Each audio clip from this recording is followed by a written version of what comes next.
ஆன C Joseph Vijay எனும் நான் சட்டப்படி அமைக்கப்பெற்ற இந்திய அரசியல் அமைப்பின்பால்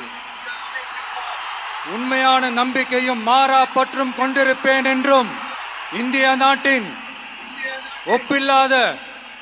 முழு முதல் ஆட்சியையும் ஒருமையையும் நிலை நிறுத்துவேன் என்றும் தமிழ்நாட்டு அரசின் முதலமைச்சராக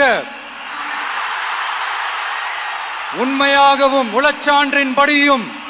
என் கடமைகளை நிறைவேற்றுவேன் என்றும் அரசியல் அமைப்பிற்கும் சட்டத்திற்கும் இணங்க அச்சமும் ஒருதலை சார்பும் இன்றி விருப்பு வெறுப்பை விலக்கி பலதரப்பட்ட மக்கள் அனைவருக்கும் நேர்மையானதை செய்வேன் என்றும் ஆண்டவன் மீது ஆணையிட்டு உறுதிமொழிகிறேன்.